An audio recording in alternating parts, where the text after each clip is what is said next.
Greetings and welcome to Blue Bird Corporation Fiscal 2020 Third Quarter Earnings Conference Call. At this time, all participants are in a listen-only mode. A question-and-answer session will follow the formal presentation. If anyone should require operator assistance during the conference, please press star zero on your telephone keypad. As a reminder, this conference is being recorded. It is now my pleasure to introduce your host, Mark Benfield, Executive Director, Profitability and Investor Relations. Thank you. You may begin. Thank you, and welcome to Blue Bird's Fiscal 2020 Third Quarter Earnings Conference Call. The audio for our call is webcast live on blue-bird.com under the Investor Relations tab. You can access the supporting slides on our website by clicking on the presentations box on the IR landing page.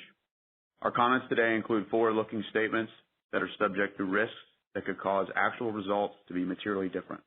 Those risks include, among others, matters we have noted in our latest earnings release and filings with the SEC. Blue Bird disclaims any obligation to update the information in this call. This afternoon, you will hear from Blue Bird's President and CEO, Phil Horlock, and CFO, Jeff Taylor. Then we will take some questions. So let's get started. Phil? Okay, well, thanks, Mark. Well, good afternoon, everybody, and thank you for joining us today for our third quarter earnings call for fiscal 2020. Before I jump into the presentation, I'd like to give you a brief introduction on how I assess our position today. The third quarter was a difficult one, with employee concerns over the coronavirus pandemic and supplier shutdowns causing Blue Bird to close its plant for 2 weeks.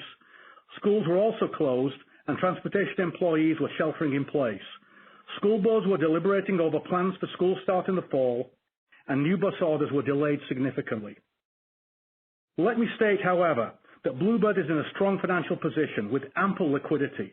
We have a history of robust cash generation, a culture of winning, and leadership in growing segments, a clearly defined margin growth strategy, and an experienced team with a proven track record of delivering results and handling difficult times. And COVID-19 has not changed any of these factors.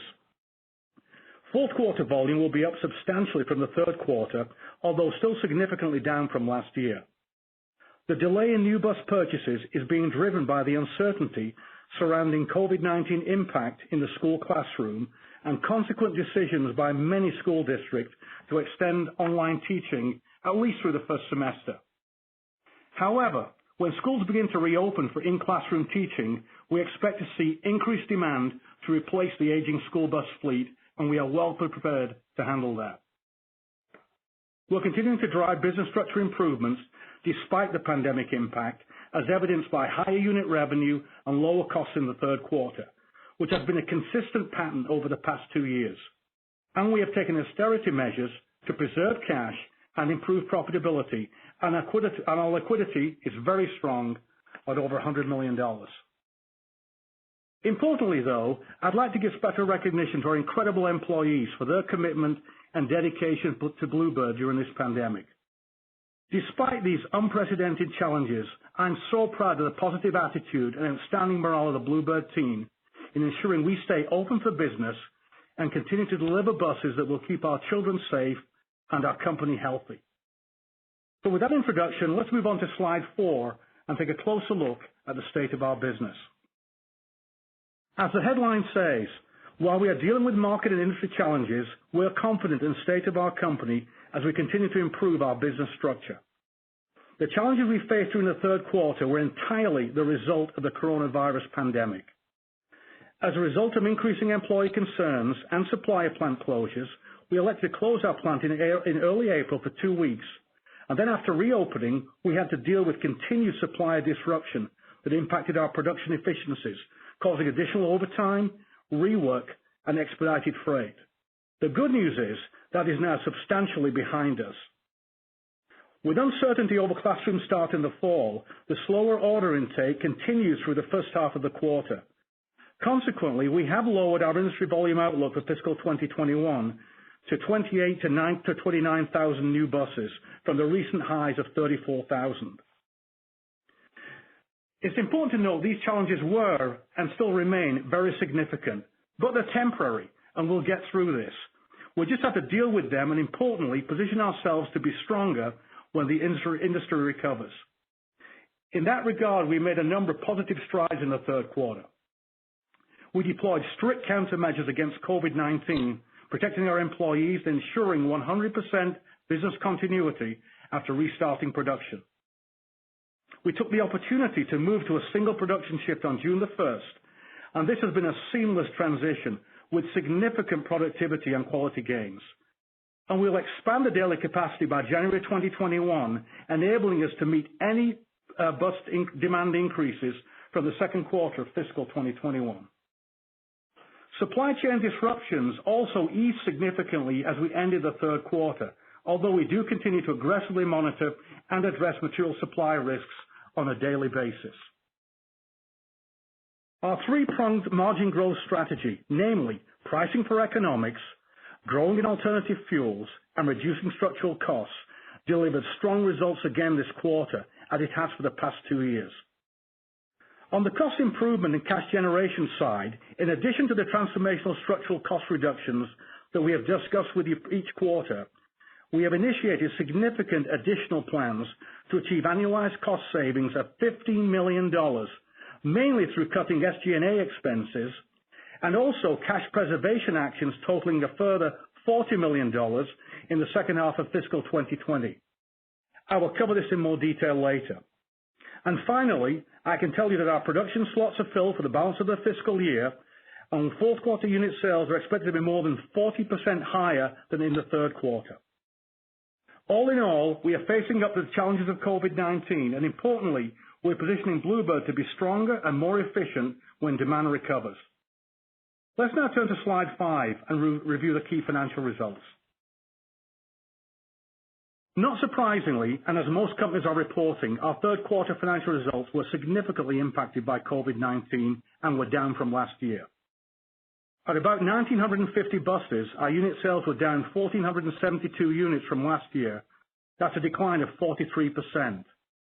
Now, about 500 units of that decline were a result of the 2-week plant shutdown that we were forced to take.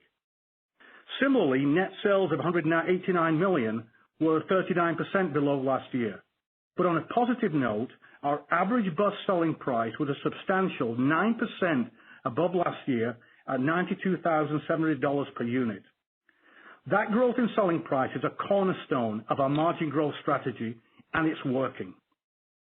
Adjusted EBITDA of $12.5 million was $16.6 million below the same period last year, more than accounted for by the lower unit sales. Importantly, the third quarter profit was only $200,000 below the second quarter, despite selling 650 fewer buses and incurring additional COVID-related costs of about $4 million in the third quarter. This is strong evidence that our business structure continues to improve and that our plans are working and delivering results. Adjusted free cash flow for the quarter was $30.3 million negative, compared with $1.7 million positive last year. The adverse change from last year is primarily explained by lower trade working capital as we ran with higher inventory throughout the quarter to protect the supply disruption, together with lower adjusted EBITDA. Our trade working capital position and adjusted free cash flow will improve significantly in the fourth quarter as we run down our raw material inventory. Consistent with the decline in adjusted EBITDA, adjusted net income and adjusted diluted earnings per share were down $14 million and 53 cents respectively from last year. Operationally, there were 3 significant results in the second quarter that bolstered our profits and are the cornerstone of our margin growth strategy. First, at 47% sales mix for alternative fuel-powered buses, we beat last year's third quarter record by 1 point. I am really pleased with that result in a down market, and we remain the undisputed market leader in the fastest growing segment of the business. Second, we saw earlier that the pricing we took in July 2019 to recover economics is holding and is a key contributor to our $7,300 increase in average unit selling price versus last year. I should also add that we took additional pricing of approximately 1% across all buses earlier this month. Third, our transformational initiatives to reduce structural costs, encompassing purchase material, bus design, and manufacturing, are delivering ongoing savings and are on track. And finally, with liquidity at $102.5 million at the end of the third quarter, we are in a strong position to weather the COVID-19 pandemic. Overall, the third quarter was extremely challenging, with COVID-19 entirely responsible for the lower volume and supply disruption. However, I am very pleased with our team's underlying operating accomplishments that will improve our business structure and, importantly, make us stronger going forward. Let's take a closer look now at our alternative fuel bus sales performance on slide 6. Despite the adverse impact of COVID-19 and slowdown in bus orders, our mix of alternative fuel-powered buses remains strong at 48% of our bookings and firm order backlog, the same as last year. Our market share is as strong as ever in this segment and is presently running at 64% for the fiscal year through June. Now, as a measure of our strength in this area, let me provide you with the market share breakdown by fuel type.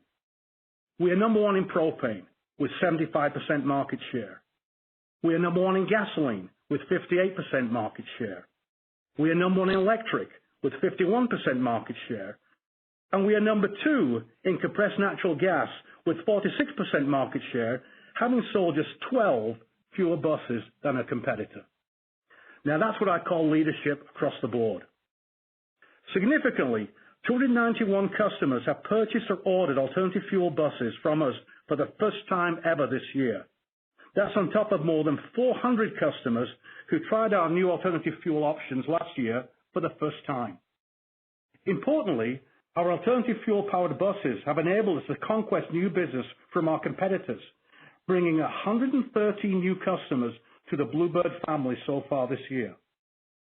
These are compelling facts, and with the higher customer loyalty we achieve from these products, it's a great endorsement of our exclusive alternative fuel buses, the Blue Bird brand, and importantly, our dealer network. So far this fiscal year, we have either sold or have firm orders in hand for more than 160 electric buses, and we expect more to follow with all the customer interest we are seeing for the newest addition to our alternative fuel lineup. Now, there's a lot of interest and buzz around electric-powered vehicles, be it buses, be it trucks, or be it cars. But there's a lot of hype, too, from companies that haven't delivered a single product to date. Well, that's certainly not the case at Blue Bird. We are building and we're delivering electric buses today and have been doing so for the past 2 years. We have the broadest EV range in the industry with Type A, Type C, and Type D offerings, and we are number one in market share this year. We are very excited about our electric bus growth opportunities going forward. Looking ahead, the vast majority of the VW mitigation funding is still ahead of us too, and will help us boost sales over the next 3 years or so, with many states earmarking specific funds for school bus purchases. We are really pleased with the success we've had so far with our propane and electric buses from the funds that have been issued. So in summary, I'm very proud of our strong and undisputed leadership position on alternative fuels. We have the best partners, we have the best products, and they're exclusive to Blue Bird. And with less than 15% of school districts having purchased an alternative fuel-powered school bus today, we have plenty of runway ahead for continued growth in this area. So let's now change gears and turn to slide 7 and spend some time looking at the profit improvement and cash conservation initiatives that we launched specifically to address the COVID-19 pandemic. As the left box shows, we're implementing a cost reduction plan to generate $15 million in annualized savings. The savings comprise of 2 key elements: an approximately 15% reduction in SG&A costs, targeting compensation and benefits and organizational restructuring. We have already begun this process and expect to have this wave of annualized cost savings substantially in place by the end of this month. The second element comprises of the annual savings in production-related costs with a movement to a single production shift, which was implemented in June. As mentioned, both initiatives are expected to increase profitability by $15 million annually going forward. Turning to the right-hand box, actions to conserve cash total $40 million and will be realized by the end of this fiscal year. First, we have thrifted our capital spending plan to well below last year's level and below our original plans. Second, we have been successful in securing early payment for sales to a large fleet that otherwise would have carried us as a receivable for several months. That's a great effort by our treasury team. And third, we have implemented a number of compensation and benefit-related reductions, including pension payments and payroll tax deferrals, and lower income tax payments. As you will see later, these fiscal 2020 cash austerity initiatives are a significant contributor to the strong adjusted free cash flow outlook for the fourth quarter. These are ongoing initiatives to partially address the impact of COVID-19 on profitability and cash today, and we will continue to update you on our progress. So I'm now going to turn it over to our CFO, Jeff Taylor, who will take you through our third quarter financial results in more detail. Then I'll be back later to cover the fiscal 2020 full year outlook and wrap up the formal presentation. Over to you, Jeff. Thanks, Phil, and good afternoon to everyone on the call today. It's my pleasure to be able to share an overview of Blue Bird's 2020 third quarter financial details. We closed the third quarter on July 4th, 2020, whereas our prior year close was June 29, 2019. We expect to file the 10-Q by the end of day Thursday, which includes additional details on our quarterly performance and other important disclosures. The appendix attached to today's presentation details the reconciliations between GAAP and non-GAAP measures mentioned today, as well as other important disclaimers already mentioned by Mark. With that, please refer to slide 9, and I will review the key results for the quarter. The current operating environment was unlike any that the company has faced in the past due to the global pandemic. It was a challenging quarter for us, with the manufacturing operations shut down for the first 2 weeks in April in response to supplier disruptions and as a precaution to protect our employees. Additionally, supply shortages and disruptions persisted throughout the quarter. Nevertheless, we responded swiftly by taking precautions to protect the health and safety of all Blue Bird employees, while concurrently taking cost control actions to protect our liquidity and balance sheet. As Phil mentioned, we are taking additional cost control actions as the pandemic continues, resulting in delays to schools reopening. Third quarter volume was 1,948 units, 1,472 units lower than the prior year due to the order disruption caused by COVID-19. Consolidated revenue of $189.2 million was down $119.6 million, or 39%, compared to the prior year quarter.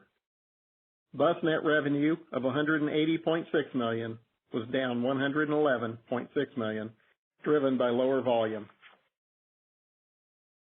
Bus net revenue per unit, however, was approximately $92,700, which represented a strong $7,300 per unit increase from the prior year. This increase was driven by three primary factors. One, pricing actions taken in July of 2019 to offset the impact of inflation. Two, a strong mix of alternative fueled buses, notably a higher mix of electric vehicles. And three, a successful program that we implemented to improve the revenue on each sale. We're pleased with the improvement in ASPs as we've been able to achieve.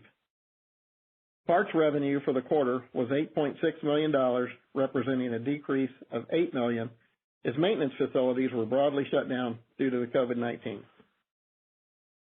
Gross margin at 11% was approximately 240 basis points lower than the prior year quarter. The decline in gross margin was almost entirely the result of cost impacts in our plant caused by COVID-related items, including supplier shortages and disruptions, higher freight costs to expedite materials and components, the 2-week unplanned shutdown at the beginning of April, increased costs to clean and sanitize our facilities, cost of personal protective equipment for our employees, and other costs related to the current operating environment.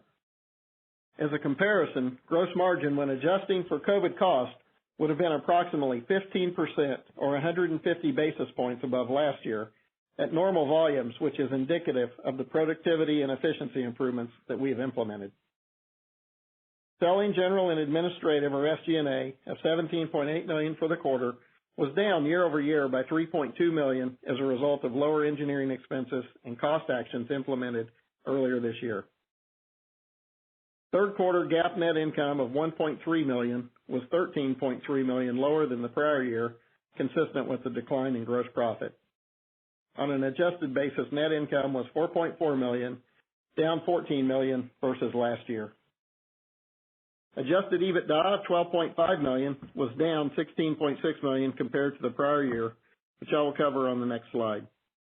The adjusted EBITDA margin was 6.6%, a decrease of 280 basis points. The deterioration versus prior year is more than explained by the reduction in volume and the impact of COVID, as previously discussed. Diluted EPS of 5 cents per share was 50 cents worse than the prior year. Adjusted diluted EPS at 16 cents in third quarter of 2020 was 53 cents worse than prior year. Weighted average diluted shares were 27.1 million versus 26.7 million shares last year. Liquidity was $102.5 million at the end of the third quarter. We feel like we are well positioned in terms of liquidity to manage the business in the current environment and weather any further coronavirus disruption. We have taken a number of measures to augment our liquidity levels. As discussed on the second quarter call, we amended our credit facility on May 7th to increase revolving commitments from $100 million to $141.9 million. We cut our anticipated capital spending by roughly a third and took advantage of several of the CARES Act relief mechanisms that will allow us to defer payroll tax and pension contribution outflows. We've also cut back on travel and other discretionary spending items. Moving on to slide 10, which is the third quarter adjusted EBITDA bridge on a year-over-year basis. As you can see, the volume impact of negative $20 million is the big driver, and there are some other smaller impacts as well. Pricing and economics were up $3.7 million, and transformation initiatives were favorable, up $2.3 million. Efficiencies in OPEX were favorable by $4.6 million, with OPEX being the biggest portion. As we mentioned last quarter, our manufacturing operations transitioned to a single shift in June, and we expect to capture further benefit of this change in the fourth quarter. The COVID impact in the quarter was negative $7.3 million, which includes the 2-week shutdown, supplier disruptions, higher rates of absenteeism, which drives increased overtime, and increased costs to protect our employees. Let's now move to slide 11 and talk about free cash flow. In the current environment, we are highly focused on cash generation and maintaining a strong balance sheet. This slide details our free cash flow bridge for the quarter. Fiscal year 2020 third quarter adjusted free cash flows were negative $30.3 million as compared to $1.7 million in the same period last year. The use of cash in the quarter was a result of adjusted EBITDA was lower by $16.6 million year over year, higher trade working capital of $39.3 million. This was primarily driven by higher inventory levels as we increased safety stocks to manage the supplier disruptions we were experiencing.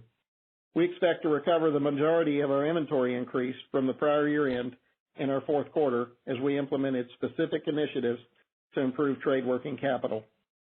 Cash interest costs were $1.8 million in the quarter. Capital spending was $2.5 million, down almost $5 million from the prior year quarter, and taxes were a refund of $2.0 million. Finally, the net change in other accrued expenses was a negative $1.2 million for the third quarter. Moving to slide 12. Cash at the end of the third quarter was $12.5 million, $16.5 million lower than last year. Debt of $22.4 million was up by $11.5 million.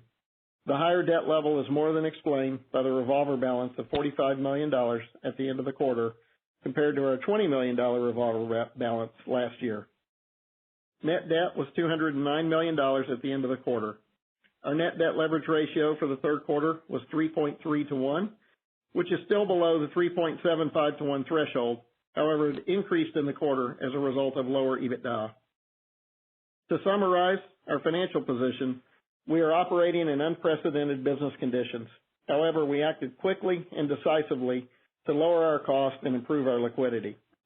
Actions like transitioning to a single shift manufacturing operation and expanding our revolving credit facility are proving to be impactful. We are well positioned with ample liquidity to manage the business in the foreseeable future. The backlog is set for the remainder of this fiscal year, and we remain focused on executing three key strategic elements. Number one, improving pricing. 2, lowering cost. 3, alternative fuels industry leadership. With that, I'll turn the call back to Phil Horlock, who will describe the outlook. Thanks, Jeff. So let's now summarize the 4 business priorities that we are focused on today at Blue Bird. Turning to slide 14. First is the safety and well-being of our employees.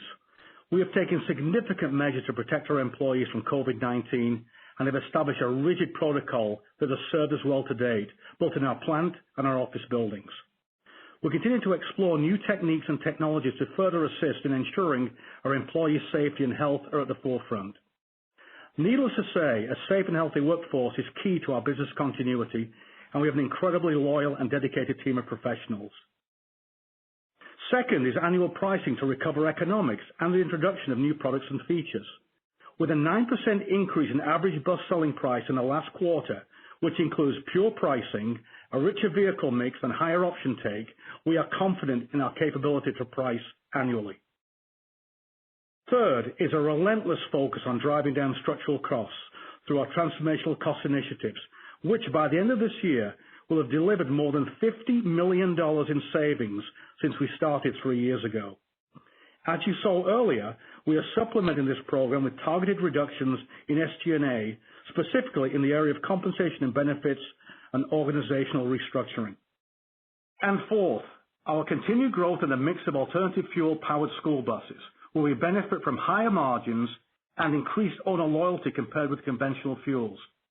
Our leadership position across all of these fuel types indicates our strategy is working, and we look forward to continued strong growth in the years ahead. And as I mentioned earlier, the rapidly growing interest for electric buses is a really exciting opportunity for us at Blue Bird. Pursuing these opportunities is fundamental to achieving our EBITDA margin target of at least 10% in the near term, and we are setting the foundation in our business structure to achieve this target while dealing with the unprecedented impact of COVID-19 today. Let's now turn to slide 15, where I'll cover the financial outlook for the fourth quarter and full year.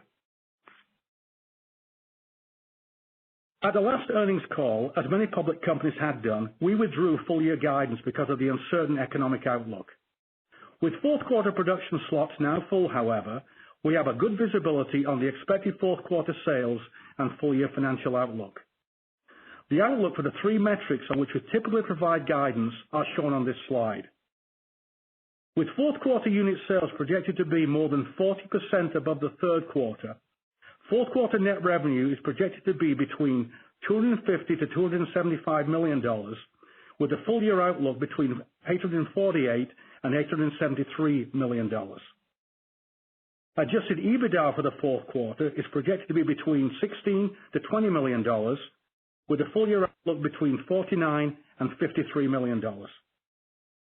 And the adjusted free cash flow range for the fourth quarter is forecasted at a substantial $66 to $82 million as a result of the cash generation initiatives that I covered earlier and the trade working capital improvement as inventory runs down in the fourth quarter. The full year outlook is predicted to be between $16 million negative and break even. So let's now turn to slide 16 for the wrap up. As the headline says, we are confident in our ability to weather this storm that we are all experiencing, but the economic and market outlook remains uncertain. This headline isn't unique to Blue Bird, as we've seen many companies giving the same message over the past few months. But we are confident in our ability because Blue Bird's business fundamentals and business structure improvements continue to be strong. Our 3-pronged margin growth strategy of pricing, reducing costs, and increasing mix of higher margin alternative fuel buses is working.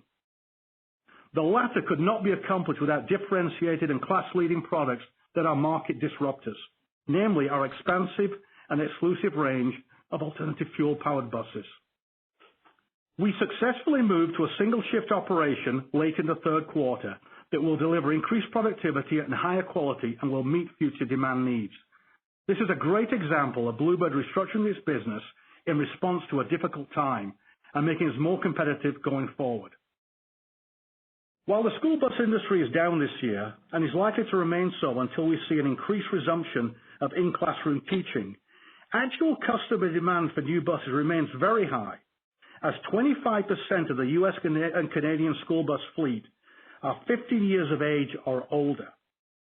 This represents more than 150,000 buses that customers want to replace, with funding availability and school facility reopening being the limiting factors. As I mentioned on the prior earnings call, it's worth putting into context the size of school bus funding versus the total annual cost of education for K through 12 public schools. At about $2 billion a year, the annual capital outlay for new school bus purchases typically represents less than 0.3% of the total capital and expense budget of $700 billion for education in the United States. I think it's important to recognize this point when we think of funding availability for new buses, with property taxes being the major source. It's a very small portion of the education budget. So in summary, despite the current industry challenges, we haven't lost sight of our mission: to grow profitability and increase EBITDA margin to at least 10% in the near term. To this end, we'll continue to drive improvements across all elements of our business, thereby improving our underlying margins, and will report on our progress each quarter. That concludes our formal presentation. I'll now pass it back to our moderator to begin the Q&A session. Thank you. Ladies and gentlemen, at this time, we will be conducting a question and answer session. If you'd like to ask a question, you may press star 1 on your telephone keypad. A confirmation tone will indicate your line is in the question queue. You may press star 2 if you would like to remove your question from the queue. For participants using speaker equipment, it may be necessary to pick up your handset before pressing the star key. Our first question comes from the line of Eric Stein with Craig-Hallum. Please proceed with your question. Hi, everyone. Hey, Eric.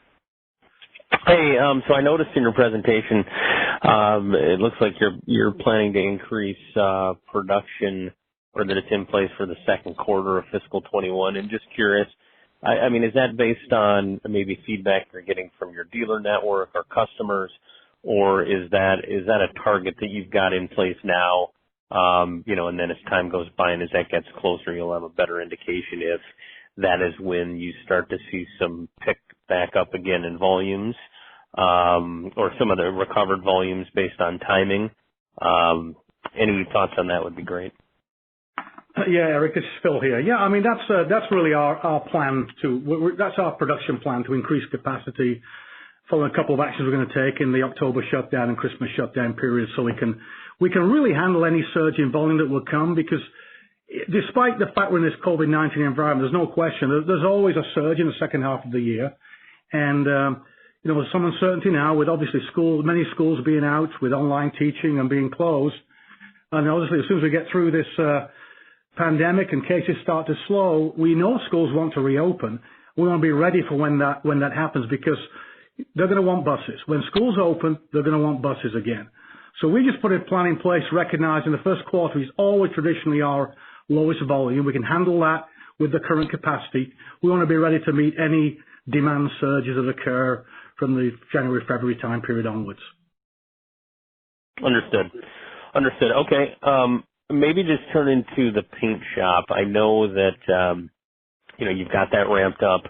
Early on, you had some issues. I think it was the outside rail that perhaps you were outsourcing. You took that in-house, and that things were going well. Maybe an update on the paint shop, and maybe, is there a way to quantify what type of impact that had on the margin strength this quarter? Well, yeah, I mean, first of all, the paint shop, we've been making subtle changes all the way through this year. For example, I'll give you one comment that we had actually been running, I think we told you this before, we've been running our old paint shop to put the primer on the bus and then putting the top coat through the new paint shop, because there was a compatibility issue we were seeing with the quality of the paint versus the new robotic paint shop. We've overcome that now. In fact, just this last 6 weeks, we are now completely painting every single bus through the new paint shop, both the primer and top coat. It's called a wet-on-wet system. So it's still we put a primer on and go straight into the top coat. We never touch that bus between the two coats like we're doing previously. And certainly we're seeing definite productivity gains, less rework required because of that, which is what we wanted to see. I think you're going to see the full year effect of that really coming in as we get into October with our new fiscal year. There's a few things we want to do through the October shutdown, and that will benefit us as we go forward into next year. As far as impact this year, it's probably a little too recent to quantify what that is. I think there's certainly a few $100,000 of benefit we're seeing from that, but the big benefits we'll see will be as we get into next fiscal year, frankly. So we'll talk about that as we talk about plans for next year. Start seeing our year-over-year plans. We'll sort of make an effort to talk about that as we go through our results. Mm-hmm. Okay, sounds good.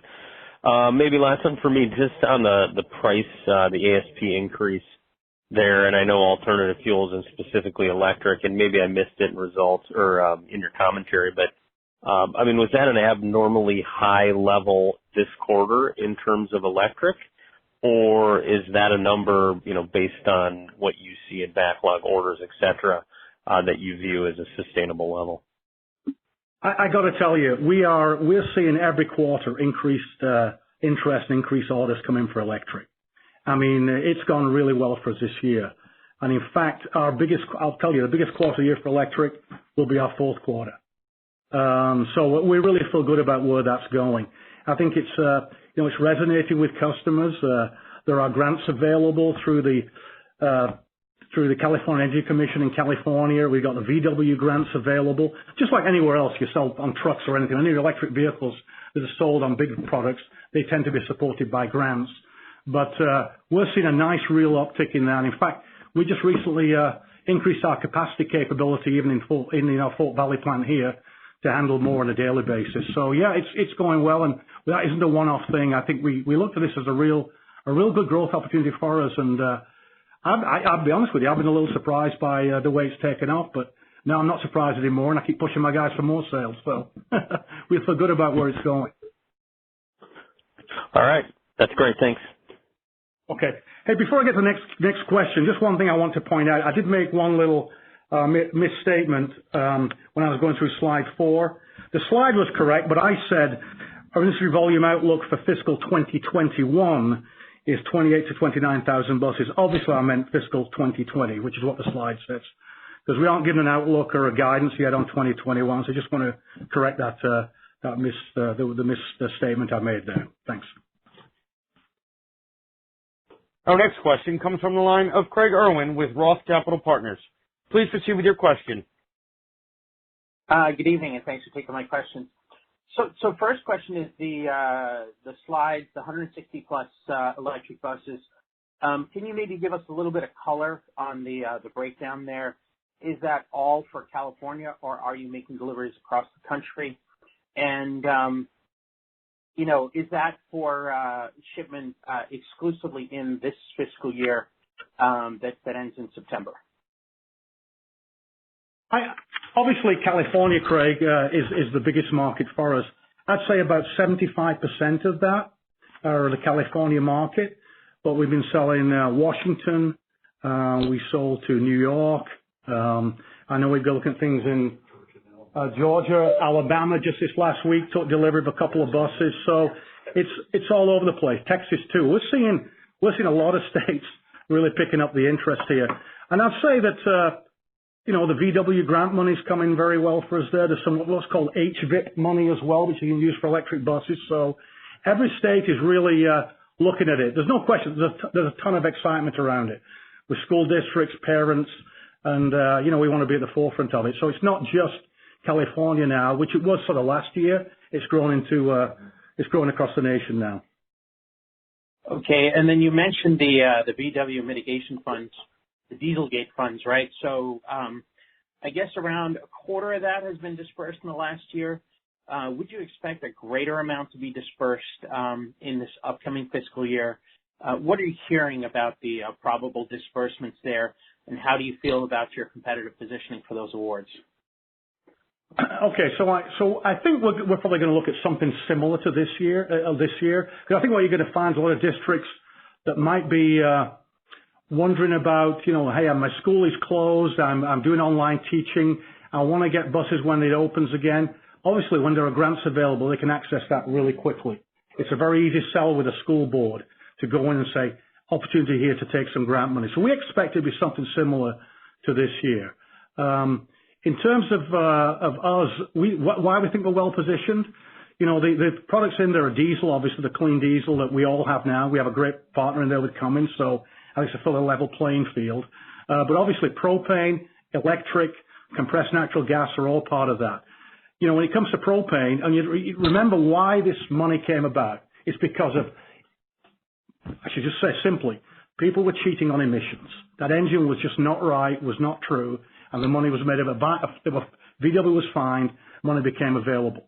When you look at our engines, though, our propane product in particular, our NOx output, nitrogen oxides, is 1/10 of the EPA standard. So eventually, you start to think about what's this money available for, to put clean engines on the road? And we have the cleanest, affordable TCO message out there with our propane, and we're the only one in the market with such a clean propane product. So I think it's great for us. It comes to electric again.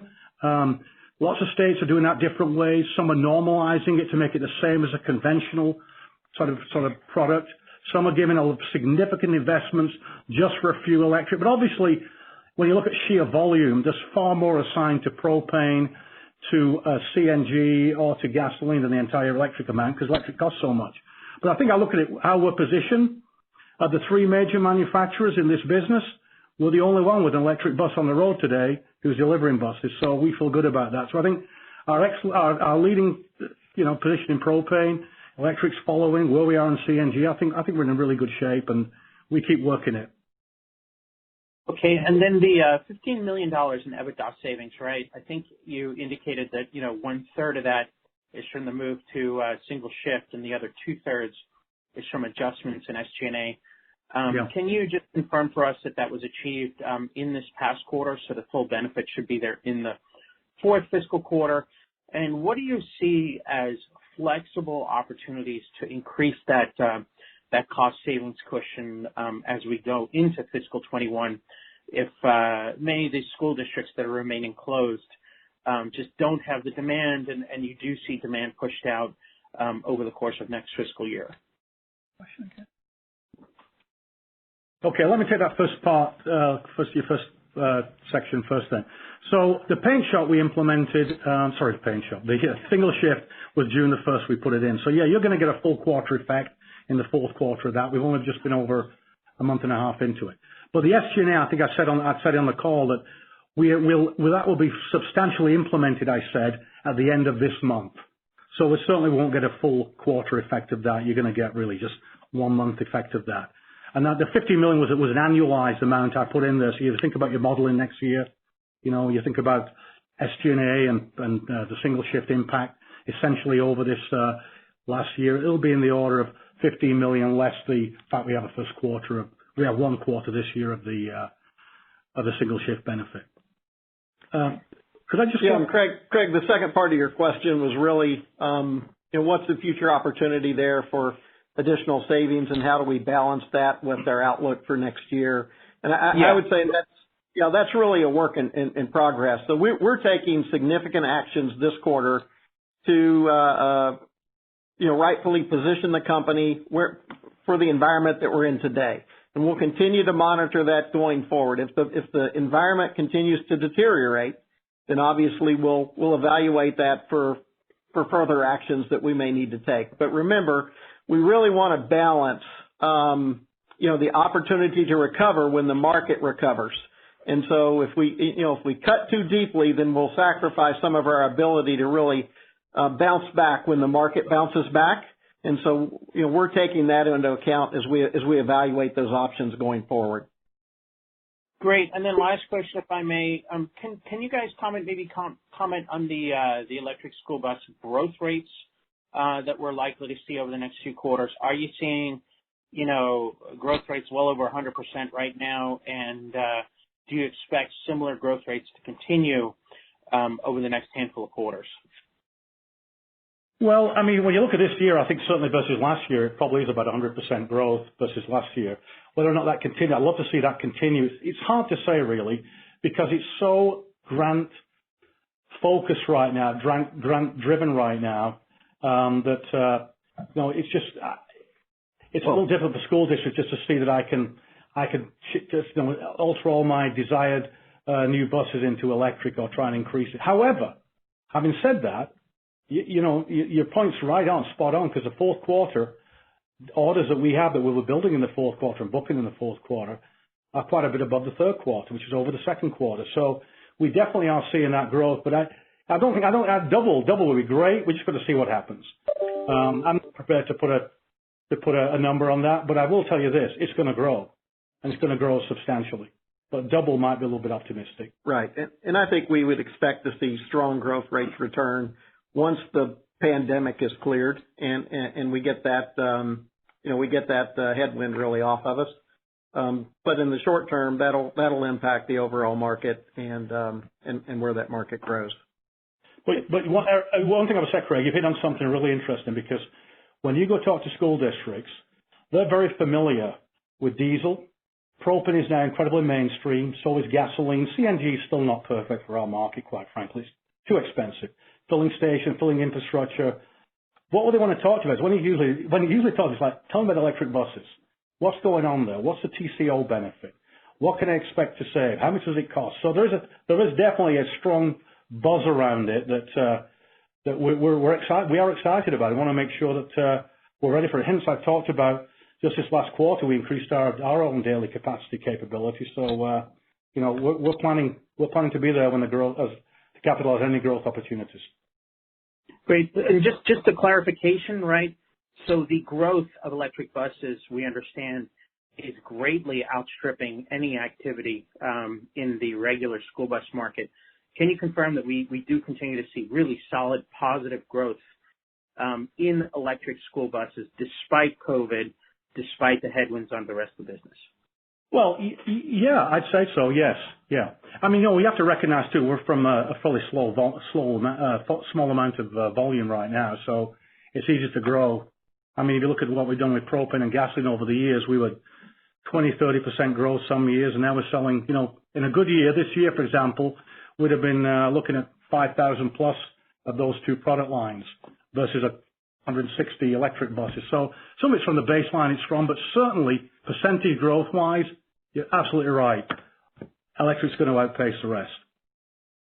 Excellent. Thanks again for taking my questions, and congratulations for decent results in this difficult environment. Hey, thanks, Craig. Appreciate that. Thank you. There are no further questions. I'd like to hand it back over to Mr. Horlock for closing remarks. Thanks, Doug, and I want to thank everyone on the call today for joining us. We do appreciate your interest in Blue Bird, and we look to updating you all again on our progress next quarter. Before I sign off, I'd like to just leave you with a final message from Blue Bird today. It's sort of somewhat repetitive, but I just want to get this across for everybody. First, we are very well positioned to handle this unprecedented pandemic. We have ample liquidity. We're improving our business structure, which you saw certainly in the third quarter again. When I talk about that, I'm talking about taking costs out and growing the base revenue. That means the underlying margin is improving. And we're going to take whatever restructuring actions are necessary to get through this period. And our plan is to continue to grow and thrive in the long run. So if you have any follow-up questions, please don't hesitate to give a call to our Head of Profitability and Investor Relations, Mark Benfield. So thanks again from all of us at Blue Bird, and have a great evening. Ladies and gentlemen, this does conclude today's teleconference. Thank you for your participation. You may disconnect your lines at this time, and have a wonderful day.